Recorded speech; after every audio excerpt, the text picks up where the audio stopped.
달의 표면은 어떻게 생겼을까요? 달에는 대기가 없기 때문에 지구와 다른 신기한 일들이 많다고 했는데요.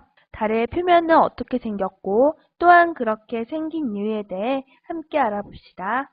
오늘은 달의 모습을 천체 망원경으로 관측해 볼까요? 여러분이 눈으로 밤하늘에서 봤던 달과 이렇게 천체 망원경으로 보는 달이 같은가요? 다르죠? 자세히 보면 군데군데 구멍이 나 있는 지저분한 모습이네요. 달의 표면에 대해 함께 자세히 알아볼게요. 우선 달에서 검고 평평하게 보이는 곳이 달의 바다예요. 바다라고 해서 지구처럼 물이 있는 것은 아니에요. 이곳은 오래전 달이 처음 만들어졌을 때 용암이 흐르고 있었지만 지금은 모두 굳어져 거대한 평원을 이루고 있죠. 달에서 밝게 빛나는 부분은 높은 산들이 있는 곳이에요. 달의 고지이죠. 달은 온통 구멍투성이죠. 이 구멍은 달과 운석들이 충돌하여 생긴 것이에요. 우리는 그것을 크레이터라고 부른답니다. 달에는 수많은 크레이터들이 있어요. 가장 큰 크레이터는 지름이 295km이고 깊이는 4km나 된답니다. 크레이터의 바닥은 평평하고 가장자리는 뾰족하게 솟아오른 모양이에요. 그러면 여러분께 질문을 하나 할게요. 크레이터는 어디에 많을까요? 바로 달의 고지예요. 이유는 간단해요. 높은 곳이 운석들과 더 부딪히기 쉽기 때문이죠. 그런데 생각해보면 지구에는 크레이터가 많지 않아요.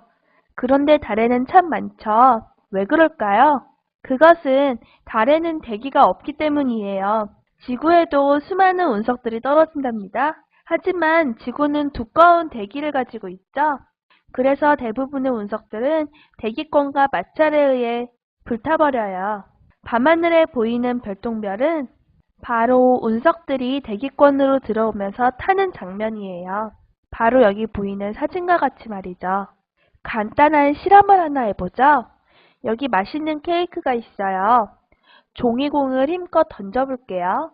케이크에 종이공과 부딪힌 자국이 생겼네요. 이게 바로 크레이터죠. 종이공을 운석, 케이크를 달이라고 생각해보세요. 달에는 대기가 없으니까 운석들이 아주 빠른 속도로 달 표면에 충돌해서 달의 표면에는 크레이터가 많이 생기는 것이에요. 여기 새로운 케이크를 또 가져왔어요. 이번에는 종이공을 불에 붙인 뒤 케이크 위로 떨어뜨려 볼까요? 어떤가요? 활활 타버린 종이공이 재가 되어 케이크로 떨어졌죠? 하지만 쟤는 케이크의 충돌구멍을 만들지는 못했어요. 지구도 마찬가지예요.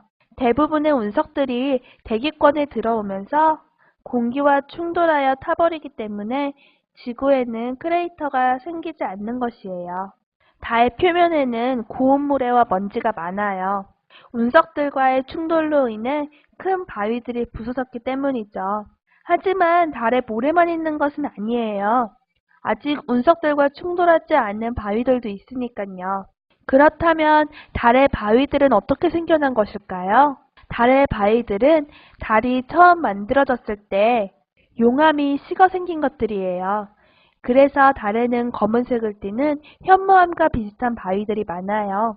하지만 지구의 바위처럼 물이 흐르는 적이나 화석 같은 것은 발견할 수 없었답니다. 즉, 달에는 생물이 살았던 적도 없고 물이 흘렀던 적도 없었던 것이죠. 달은 어떻게 만들어졌을까요? 달의 기원에 대해서는 4가지 이론이 있어요. 하나하나 살펴볼게요. 첫 번째 이론은 분리설이에요. 지구가 처음 만들어졌을 때 아주 빠르게 돌다가 일부 덩어리가 떨어져 나가 달이 되었다고 생각하는 이론이에요. 두 번째 이론은 포획설이에요. 달이 태양계가 아닌 다른 곳에서 만들어졌다가 지구 중력에 붙잡혀 지구 주위를 돌게 되었다고 주장하는 것이죠. 세 번째 이론은 동시탄생설이에요. 지구와 달이 거의 같은 시기에 만들어졌다는 것이랍니다. 네 번째 이론은 충돌설로 거대한 충돌로 달이 생겼다는 이론이에요. 처음 지구는 달을 가지고 있지 않았지만 화성만한 천체가 지구에 스치듯 충돌하여 지구 바깥쪽에 있는 가벼운 물질이 뜯겨나가 달이 만들어졌다는 이론이죠. 하지만 이 모든 것은 이론일 뿐이에요. 아직까지는 달을 구성하는 물질이나 내부 조사가 충분히 이루어지지 않아서 정확한 기원을 밝혀내지는 못했답니다.